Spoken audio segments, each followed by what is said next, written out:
Bro, Saija. Right. Okay. So let's start with Docker.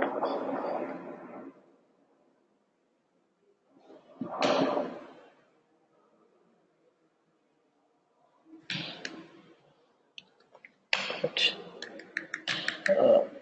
So we did the virtualization part, right? I mean, like with the help of Vagrant. So what was the major advantage that we are getting with the help of Vagrant? Machines, which is in your local infrastructure, right? So let's say, uh, what is one disadvantage which we saw there? Right. So basically, it is completely depend upon virtualization layer. If Yeah, so basically, if your virtualization layer fails, everything is at risk, right? I mean, like whatever the machines you have spinned up at this point of time, let's say your load balancers or anything you spinned up, you are at one certain point of risk. To avoid that, we are going for the Docker, right? So basically, what is Docker now? Let me go and virtualization fail is nothing but your virtual box is not working, isn't it? Now, what happens if your virtual box is not working? Right? Your machines are not going to work anyway, right? That's what basically your virtualization layer failed. I mean, like you're dependent on some third party layer in between, right? But whereas your Docker, it completely behaves differently.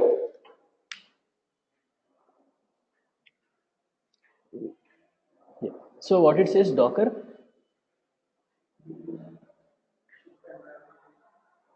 So basically, it is speaking about the portability, isn't it? So basically, it says build ship run in any app and anywhere. It is nothing but it indicates that it is having a good portability. So basically, develop your applications and run them anywhere you want, right? Irrespective of environment, that is what it says.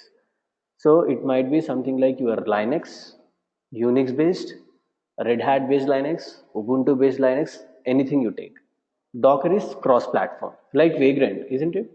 Now with the help of Vagrant, you are able to spin up multiple machines, isn't it? Something like Ubuntu, CentOS, anything you want, basically because we were using something like Ruby over there. In Docker also we got same similar concept where Docker works for both your Windows, Linux, Unix based any machine you want, right? Yes. No. What is build actually? Basically building an environment there, right? If you want environment, build environment, what are the tools required over there at that time? Something like operating system. On top of that, you need to install Git, something like Java, something like Maven. Now there are portable, I mean like already built environments for you. You can go and use them. That's what it says, right? Got it? So basically, when we are going for Docker, right, it can be used for your developers as well as SID admins anywhere. So developers can use it as well as your system admins. And you see, it runs distributed applications whether on your laptops or your virtual machines or any data center or on cloud. Anywhere you take, it is going to run this particular application. So all you need to do is like we need to go and install your Docker. That's all you need to do actually, right? And basically, the whole idea of Docker is containerization. So earlier we talked about virtualization, right? But here we are going to talk about containerization, right? Containerization. So what is the meaning of containerization? So generally, Linux has its container. So basically, containerization is not a new concept, really to speak. It came long back. Earlier, we used to have LPC, Linux containers. Sorry, LXC, Linux containers. They behave in the same way. So basically, Linux containers, what happened is like there was no particular service which can go and talk to those. I mean, like what you say, management become very hard when you are working with Linux containers. So basically, Docker came to overcome that. Actually, your containerization concept is there from long back when Linux was introduced, actually, in around like 2000, something like that, right? But basically, these Linux containers, there is no management for them. Now, let's say you want to create this container, how to destroy it. So there was no easy way to do that. That's where Docker kicked in. Docker, they gave this complete server. I mean, like they got their own API. We will install something called like Docker client and server. Your client will be talking through server via API, and you collect all the data of your containers. So simply here container means nothing but your virtual machine. Simply think like that. So what you are doing in your virtual machines actually? So why we are building actually virtual machines? To support other application, isn't it? Here also, basically you are building containers for supporting that application. So what are the advantages which you are getting when you are going with this? And so actually the Docker was released in 2013, I guess. So it was initial release was in 2013. This is like latest technology Docker. So it recently came into the picture, right? And one more thing is when you are working with your Docker, right? So if you compare it with your virtualization, right, you get some good advantages. One is advantages of Docker, right? One of the basic thing is reduce the size of dev environments. How it is going to reduce? Basically, with the help of small OS footprints or sizes, simply say. So basically, when you are working with your virtualization layer, right? So you are downloading the full operating system, isn't it? CentOS disk. But here you are not going to download the entire operating system, right? In your Docker, right? Your operating system is hardly around 200 MB.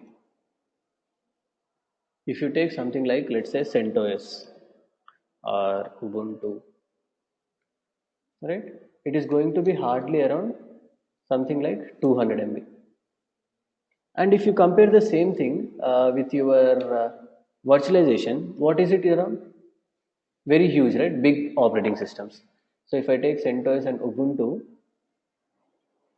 right, it was almost around 4 gigabytes in size, isn't it? Right? That's how it was your size, isn't it? But here 200 MB. So how it is going to do that? Basically, what it does means your operating system kernel will be there, right? Whenever you create the containers, right? Whenever you are creating containers, Docker will use basically the operating system of your host OS. So let's say your host operating system is currently Unix or Linux. Your Docker will take the kernel from there. I mean, like your Docker will go and sit with your kernel. Then it starts initiating the process of containerization. Right? Very important to understand. So that is how it does not require full operating system because it is already getting support from your host operating system. Right? But whereas it was not available in that particular virtualization environment, something like Vagrant, right? And apart from this, right, actually Docker is somewhat confusing concept until and unless we get into the practical part. Theory is somewhat bit confusing actually. Why? Because you need to make comparison directly with your virtualization layer most of the times, right? And one more thing is like you can deploy your Docker, right, containers anywhere you want.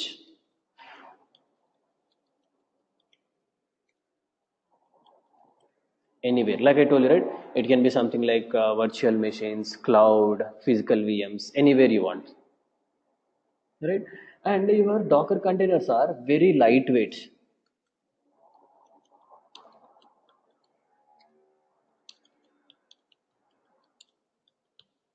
are very lightweight. So basically, what is the meaning of lightweight? I told you, right? My operating systems are very, minimum amount size. That's the reason why your containers are also very easy to ship. Right now, basically, you need to understand here. If you remember, right, we were calling. If you take Amazon, right, we are calling images, right? In the same thing, like in Google Cloud, we are calling instances. In virtualization, I mean, like in the Vagrant, we are calling boxes. In Docker also we call them images. You have predefined set of images with you. You download those images and you start working on them. right? So similarly, like let's say we got like CentOS image, right? Ubuntu image. Similarly, we are also going to have different images in your Docker, and your images are built on something called like an Alpine operating system. Anytime heard Alpine? No. Alpine is also a Linux kind of operating system, which is just like some 15 MB or 5 MB 15 MB operating system. You'll get an operating system in 15 MB. Very, very lightweight Alpine operating system. Docker, that's why most of your images are built on Alpine operating system. Right? So best practice is whenever you are using, right, keeping your image size to a minimum size is good approach because it is very easy to deploy through internet. Right? So I will make a small comparison, then you might understand what I am trying to talk about. Hmm, let me take this diagram.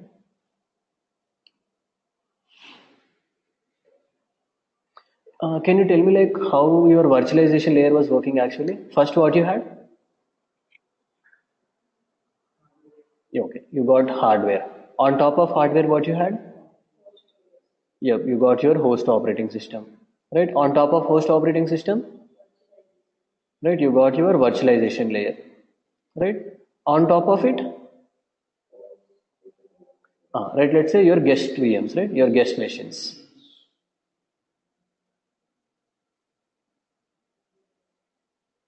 This is how your virtualization worked actually, your Vagrant, right? You had this kind of configuration. So you were having something like your hardware,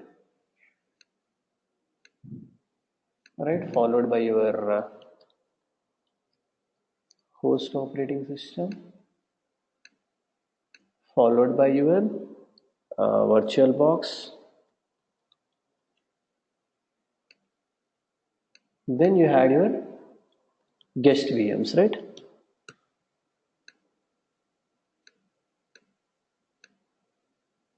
So this is how you built your Vagrant. Now how Docker looks, that is also very important, right? So how Docker is going to work in the same analogy, right? So what are you going to have? First, anyway, you are going to have your hardware, right? This is very important. On top of it, you are going to have your host operating system, all right? But you are not going to have any virtualization layer here. You are directly going to have your machines,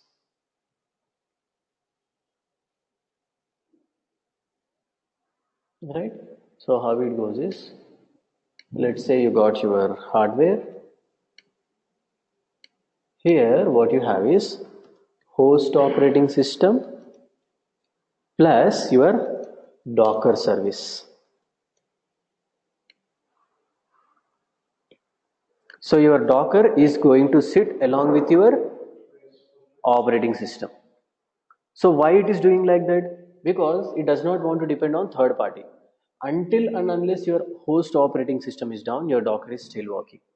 That is the concept.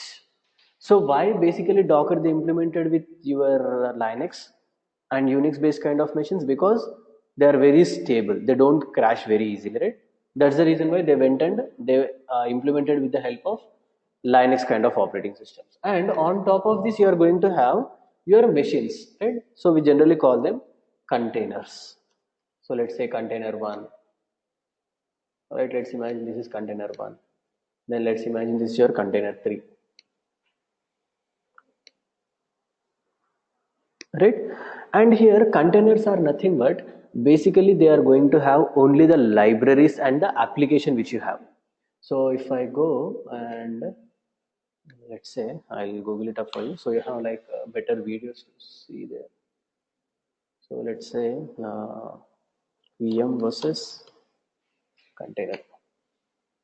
So if I go for images, do I have anything?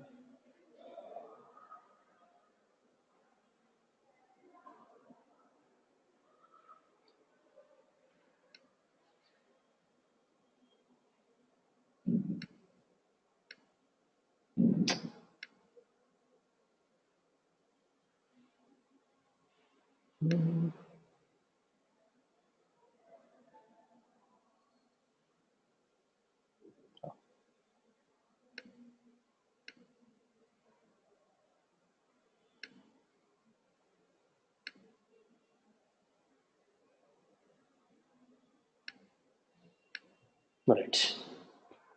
Right. So see, this is how you maintain, right? You're having your infrastructure, right? Your hardware.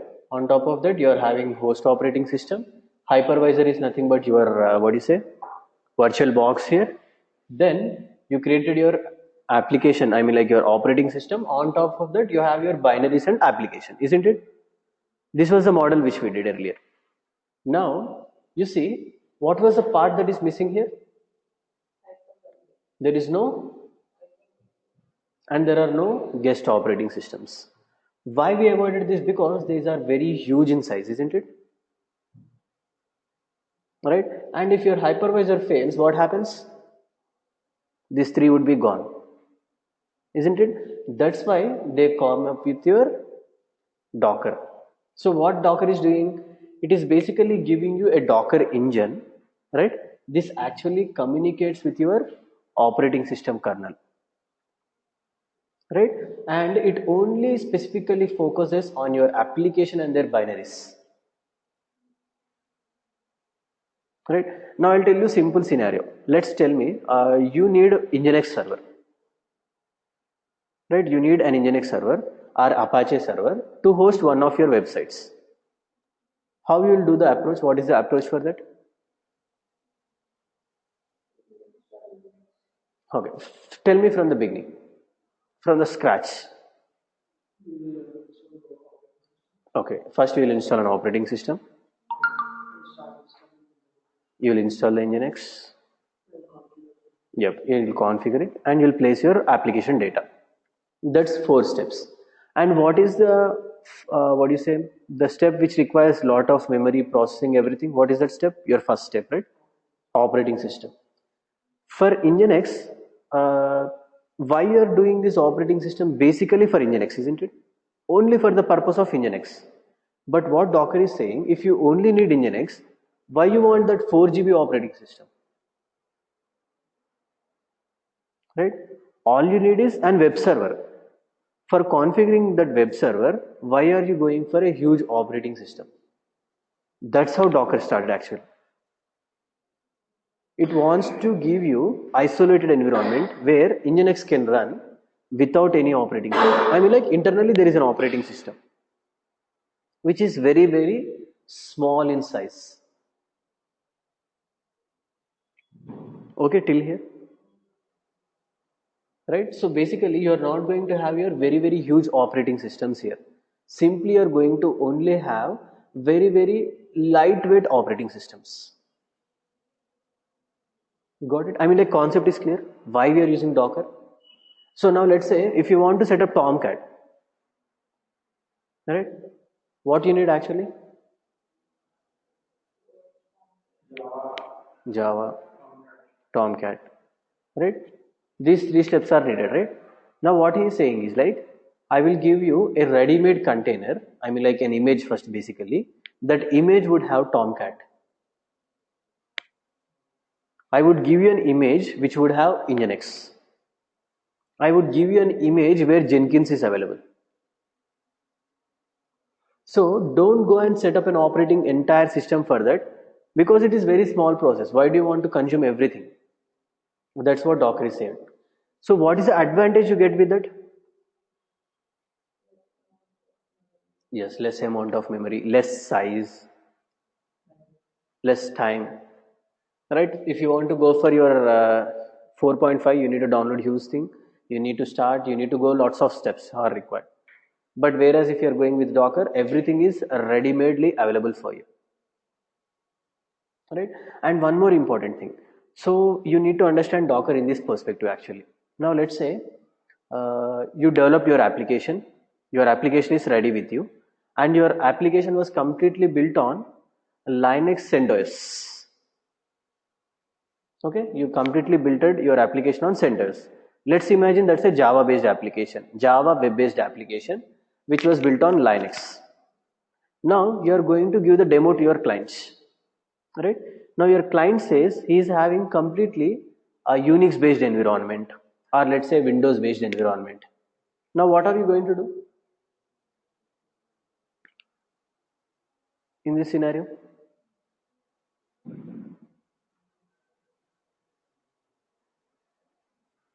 Just think, like, what should you do? Anything is fine, just tell me.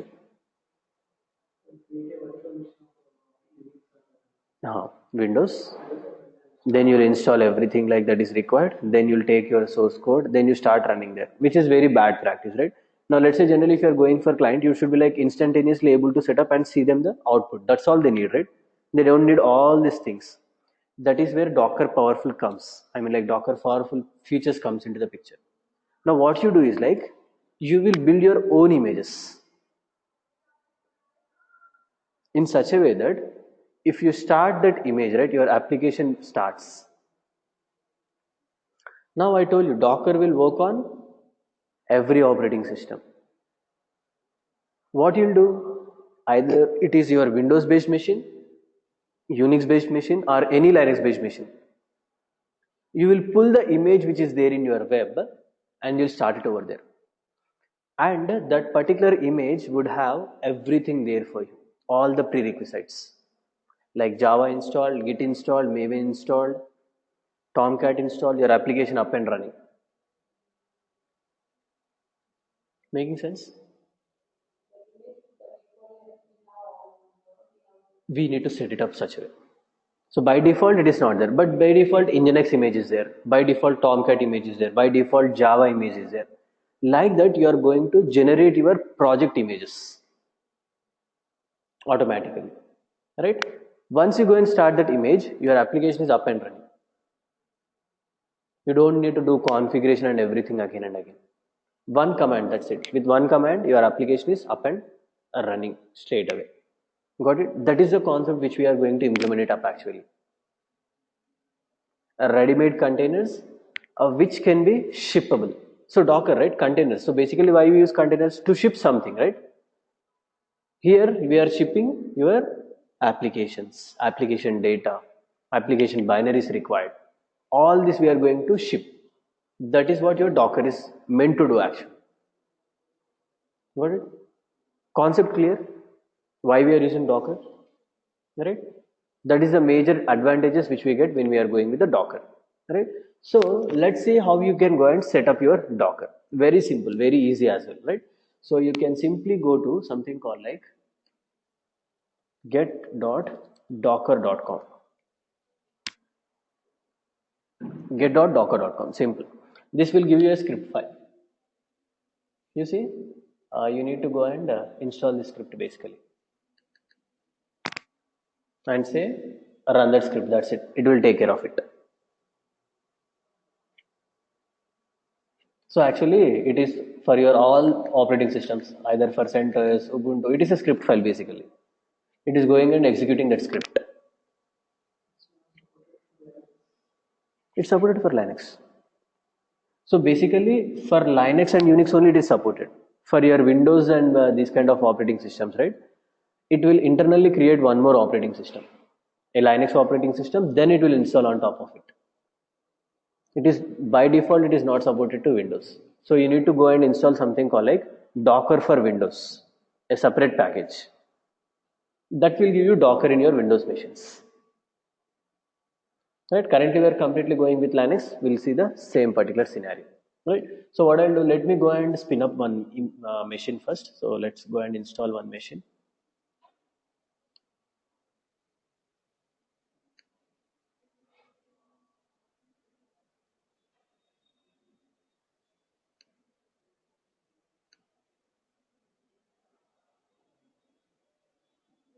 Right? I'll create one machine here.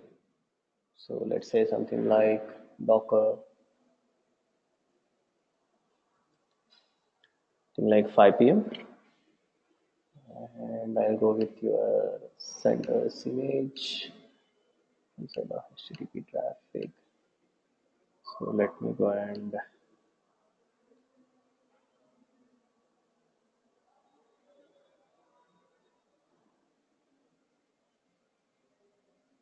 and I'll say vi dot ssh score rsc dot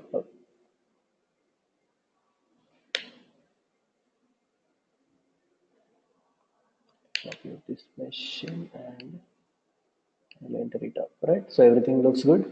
So minimum choose like 4 GB because you're going to create multiple containers, right? Your containers will use up the resources of your host operating system. Very important to remember as well. Because your Docker is directly running with the help of your operating system. Docker is nothing but internally it's a process again, which will run in your Linux, right? So I'll say CentOS, everything looks good. Okay, let's go and create the machine.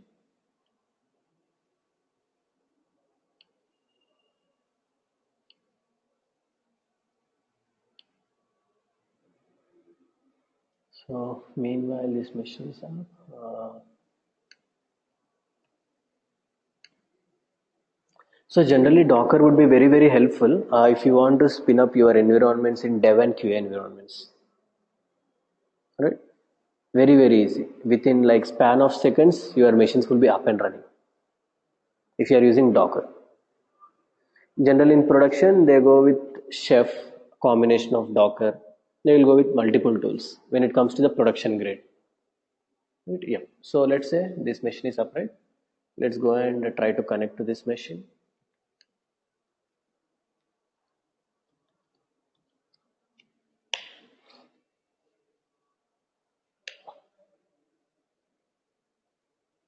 Yeah, my Docker 5 pm is get and ready. So I'll go to the same specific page and I'll say copy of the script and I'll say okay, right, it downloaded that file called script file and I'll simply run that script. I'll simply say shell and that script file, right? This would go and install automatically. You see, it's going and installing it up itself because they wrote script for that.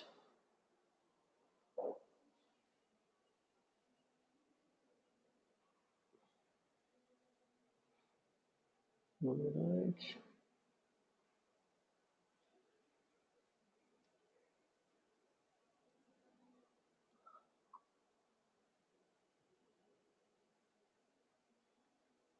Right, it is installing your Docker Community Edition, open source version.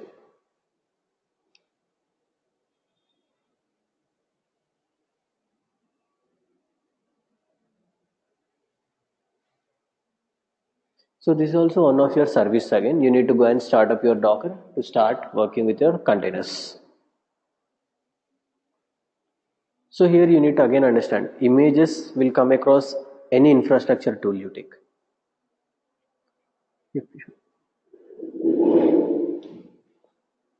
Right.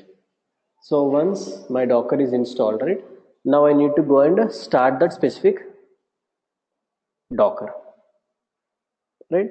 And before that, what it says, if you want to run the Docker as a non-root user, you should consider adding the user to the Docker group, right? It says you the hint. If you want to run your all the commands as a non-root user, you need to do the same thing. So I'll say just copy it up and right, I'm adding it to my Docker group. It has given me the int saying like add it to your Docker group. I'll add it up and once what it says after, remember that you will have to log out and get back in for this to take effect. So I'll do log out, right? I close my connection and I'm again logging in back.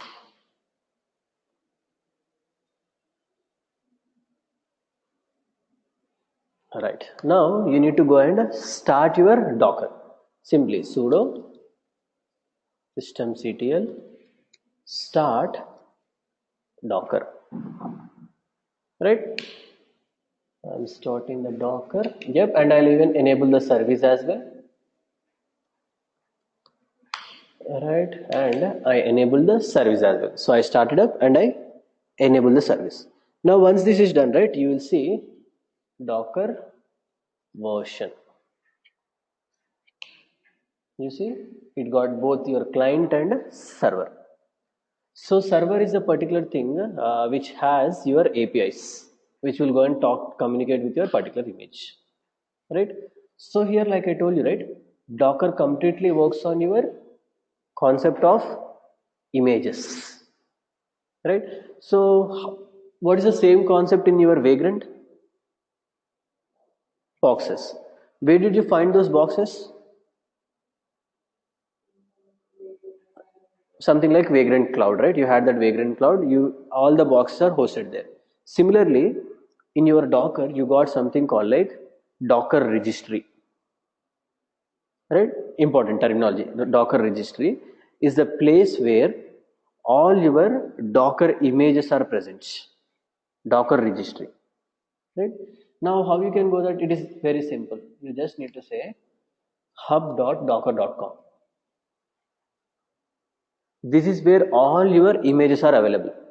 Any image you want, this is where you need to get it up, right?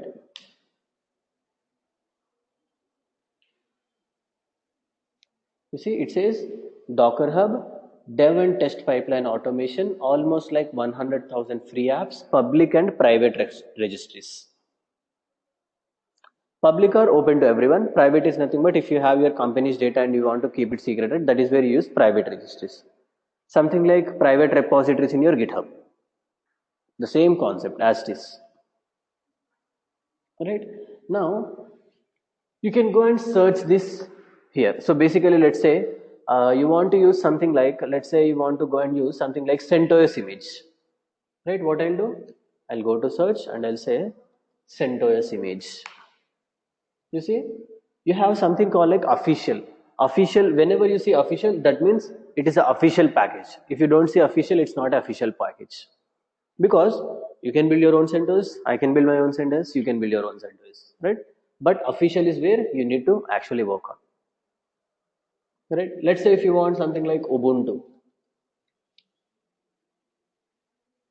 Yes, you have Ubuntu. Let's say you want something like Apache. You have your HTTP official. Right? Let's say you want something like Nginx. Yes, you have Nginx. Let's say you want something like Java. Yes, you have Java. Let's say you need something like what is it? Jenkins. Yes, you have Jenkins. Everything is already pre-configured, right?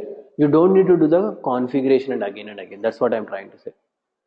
So if everything is already available, right? Building is very easy, isn't it? You don't need to go and do all these kind of setups. You don't need multiple machines, multiple operating systems, multiple virtual environments. Everything you can skip with the help of containerization. Right? Now let's say I want to go and use something like a CentOS image. Right?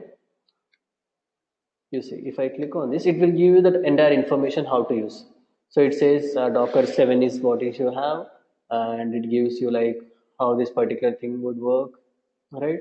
The commands you need to use, right? It has given you all these things. So earlier, if you remember, you said Vagrant init CentOS/7, the name of the box. Here you will say Docker pull CentOS. Right? Got it? This is how you are going to get the information. Got it? Fine. Same like Vagrant init. Docker pull command. Right? Now what I'll do is like, now let's say I want to see what are the already available images with me. Right? You have a beautiful command called Docker info. Very important command. This particular command would give you entire information of your Docker system. Currently, how many containers are running, how many images are there, how much RAM, everything is being utilized, everything will be shown with the help of this particular command called Docker info. Right? Once I do this, you see what I am getting? Docker info. Yep. You see there currently 0 containers, 0 are running, 0 are like passed, stopped, there are 0 images. And if you see, right, your container ID version, your kernel version, your operating system is CentOS, the number of CPUs you are using is 1, your RAM is this much. Got it? Docker info would give you all this information.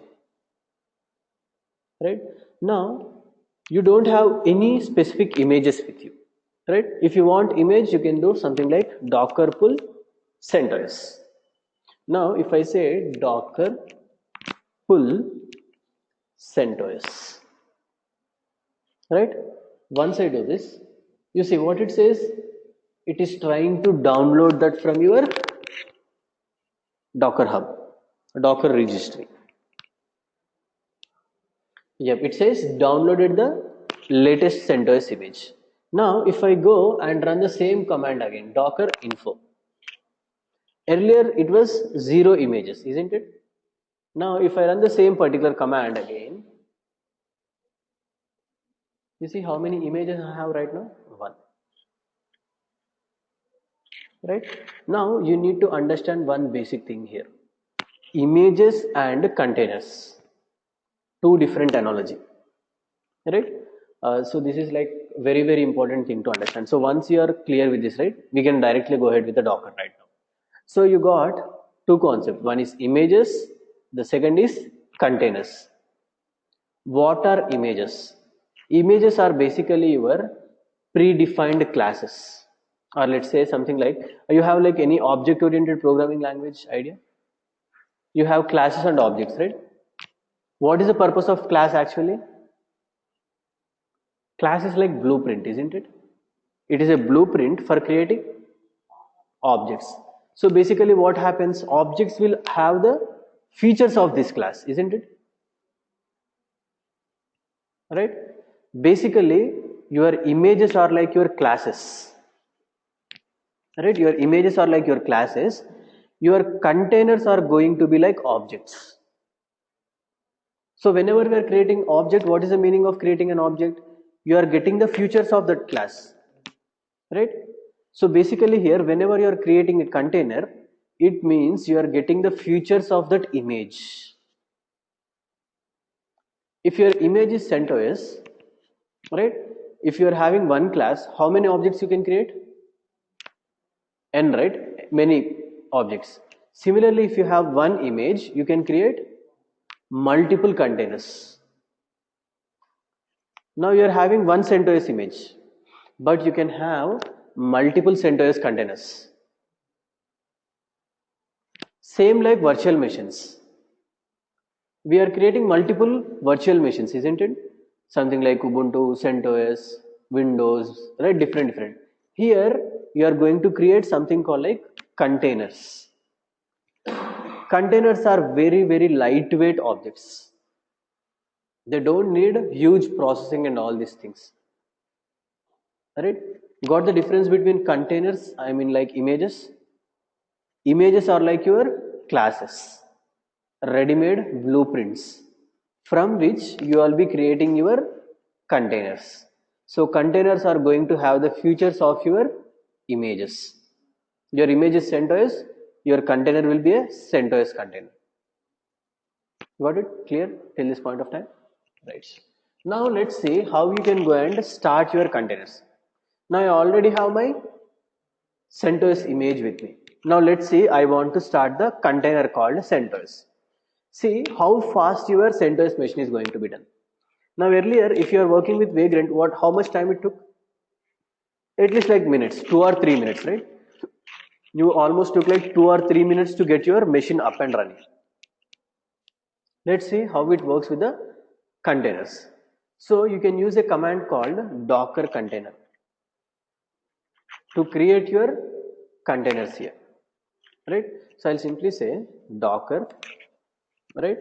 I can say something like directly run or docker container run, anything is fine. Docker run, what type of container you want to run, right? And before that we go with options -it, interactive terminal. Why? Because when you are creating this CentOS container, right, you need to log into that machine, isn't it? What you need for logging? You need some terminal, right? That's why we are giving docker run -it. So there is space here, docker run -it. Right? Interactive terminal. I want to get the terminal to that specific thing. And what is the image you want to use?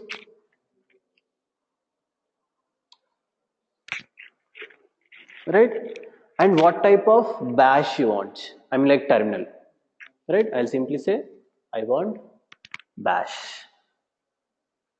Now what is this machine? Docker 5pm. This is my host operating system. Okay, this one. You see?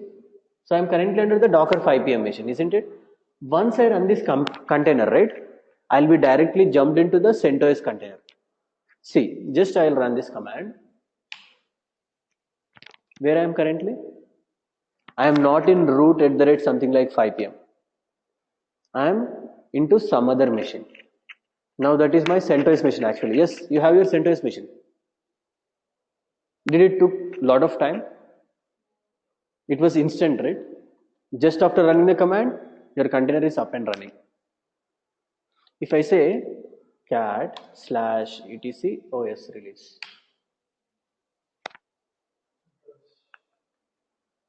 same thing, right? But what is the size? Very, very light. So basically, let me open one more what do you say session for this, and I'll be logged in like the Ravi user. So this is my host machine, whereas this is my container currently, right? And here, if you see, right, how many, I mean like images, right? Let's say Docker images. If you give it, right, it will give you the list of images you are having. What is the size of CentOS?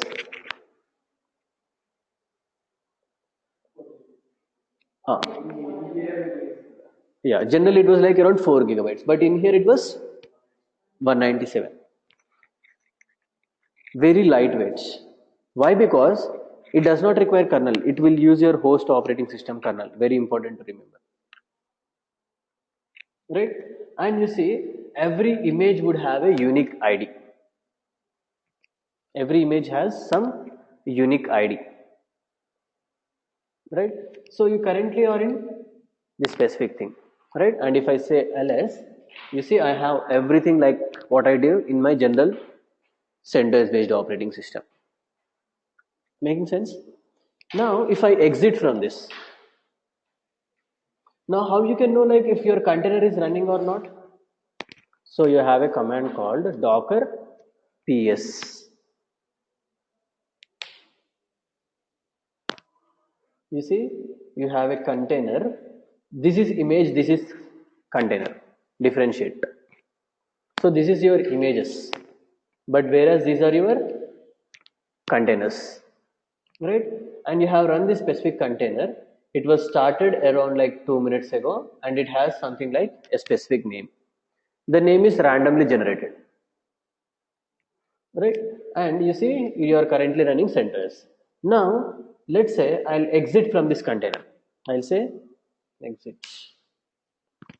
Now I'm back into my host machine. Now if I say again docker ps, what happened? What happened to the container? It stopped. Right? So basically how your containers work is once you exit from them, they'll stop. Why? Because I started my container in the interactive mode. I have given that -it, isn't it? Interactive terminal. Right? That's why you directly went and logged into the machine. Once you exit off it, it stopped. That is what is the meaning of your IT, means interactive terminal. You also have one more mode called detached mode. I'll show you that. But let's say I'll show you some things. Now let's say I'll go and create one more container.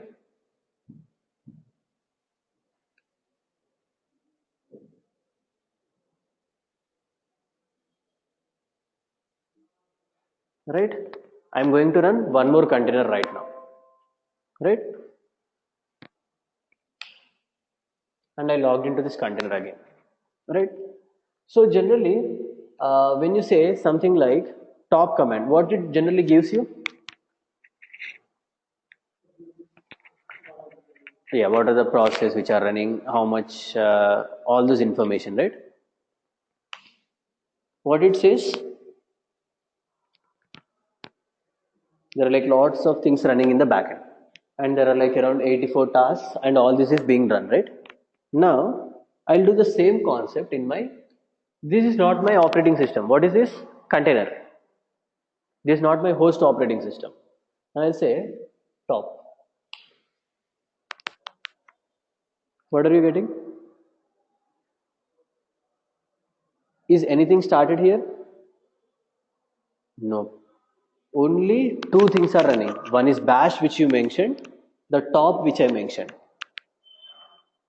Why your containers are very, very lightweight and what do you say, very less size? Because of this reason. It is not like your traditional operating system. It does not need all this. Basically, it is getting all this information from your host operating system itself. Because your Docker engine is connected to your host operating system, it uses the kernel support provided by your host operating system. Right? So this is your traditional. It is like there are like so many things running here. But when you see here, you only have two services. That's the reason why your Docker is very fast and very lightweight. This is what is the reason. So if someone asks why your particular Docker is very lightweight, can you show it to? This is the best example. So if I run, right, I have got like only two particular services which are running. That too what I mentioned over there. Right? Now similarly for your process as well. Now if I say something like ps-ef, you see, only bash and ps-ef which I have given. But if I go and run here,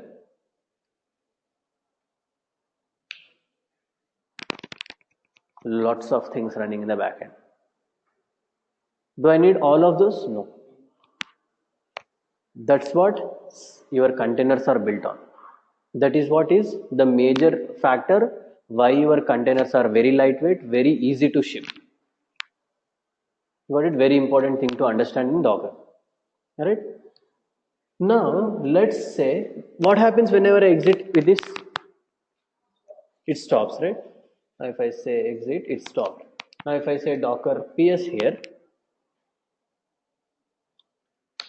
there are no running containers.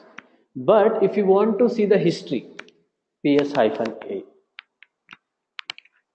Docker ps-a is going to give you the all the list of containers which has been run. You see? So one was started around 7 minutes ago, the other was started around 3 minutes ago, and both were exited. Right? Got it? Very important, this one as well. So this is how you can know the history of your containers. Now basically you got one more way of running your what do you say, Docker as well. So you have interactive mode, right? Similarly you have something called like detached mode, right? Basically here your operating systems are like, let's say your containers will be running in the background. So earlier it was running in the foreground mode when you say -it interactive, but when you say -dt detached mode, it means your containers will run in the backend. I mean like in your background. Now I'll say Docker container run CentOS, but not in the interactive mode. I will say run it in the detached mode. Now what this does is, this will start your container and it will put you in the background. This container will go in the background. Now once I do this, right, yeah, it says a container has been started with this ID. But did I log into the container straight away? No, right? I did not log into the container. The container is actually running in the backend. How we can get to know that? Docker ps. Yes, you started that container around 20 seconds ago. Now, how you are going to log into that container?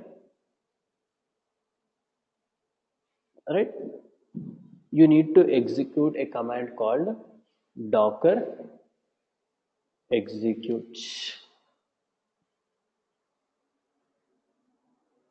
This will execute commands on the detached, I mean like whatever the containers which are there in the background. Execute any command. Let's say I want the bash right now, right? I'll say -it interactive bash. Right? If I want to get into the machine, I need a terminal, right? Shell. That's what I'm telling to go with that. Okay, it says you need to execute the options followed by container. Right? I have given the wrong syntax.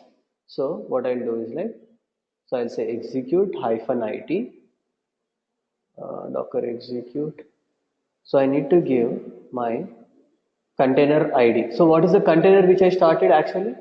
If I go here, if I say docker not ps -a, I want to see only the running containers. So it says this is your container ID. Right? You can use this container ID. I'll say copy this. I'll say this one. I want to go into this container currently because this is a container which started in the backend. Every container you start, right, would have definitely a unique number, 100%. Right? Now you see, I am back into that particular container which is running. Making sense? How Docker is working actually?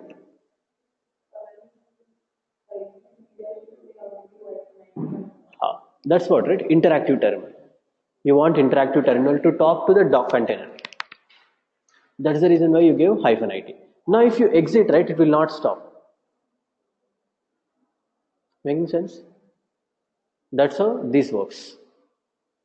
Because you started that in the detached mode. It will always be running until and unless you go and stop it manually. If you want to stop this container, right, you need to go with the stop command. Right? Fine, till here is it okay? I mean like how, what is the meaning of foreground and background? Right? Now if I do exit and if I say docker ps, yes, I still have that particular container running up. If I want to stop that container, right, I need to go and specifically stop it. I'll say docker container. So you got like lots of options here. You say rename, restart, pull, stop. So let's say I can directly give stop. So I'll say docker container stop and the container ID. So let's say docker ps. So this container I want to start. So I'll just copy up this container ID and I'll say docker container stop this particular container.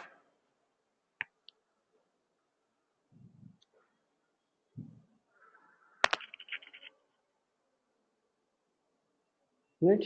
So once I do that, it takes some time and it will stop it up.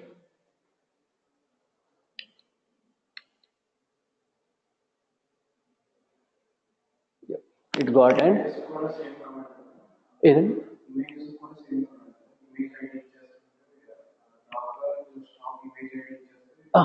images yeah, you need to understand.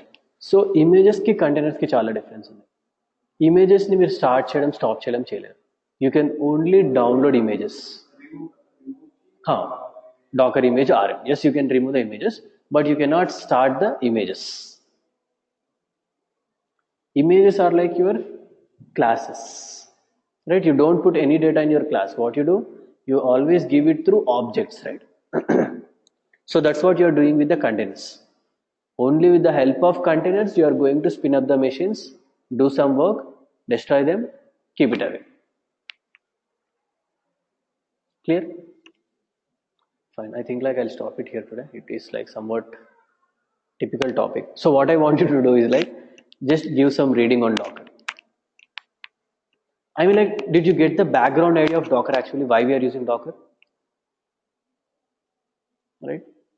Basically, you want to ship your applications faster. If you want to ship your applications faster, you need to build up your environments faster. If you want to build your environments faster, you need faster operating systems which start in seconds. That is what Docker is providing you. Docker is providing you virtual environments which are very, very faster to spin up, which takes very less amount of time, which are easily shippable. Right? From tomorrow, we'll see like more of in-depth things in Docker. Docker would be very confusing if you don't understand initial classes. That is 100% sure. Till here, is it clear why we created images? We did not create images, basically. We downloaded the images. In our ending sessions, we will create our own images. Right? So from tomorrow, we'll go and basically what you'll say, we modify the containers. So you modified your VMs, right? In your Vagrant, you went and you changed your network, you modified your RAM, you changed your host names, isn't it? You can do the same thing with your containers as well. From tomorrow, we'll deep dive into the containers actually. Right? Because I think like most of you are like looking like it's completely new. So that's why I'm stopping it here. I don't want to continue further ahead. So just like today, try installing Docker. Just download some images. All you need to do is like, for initially just go with Ubuntu images or CentOS images. Tomorrow we'll start working with other images. Maybe not tomorrow, day after tomorrow I guess. We'll start with something like Nginx, CentOS, Jenkins, these kind of images. Right? Then at the end, I'll show you how easy it is to work with something like Node.js based application. So you don't have any Node.js based application knowledge, right? You already worked with Java, which was good. So in the Docker, I'll show you how you can work with your Node.js based applications as well, where you can implement two kinds of technologies. Right? So fine, I'll stop it today here because I know Docker is somewhat confusing. Not somewhat, it's very confusing.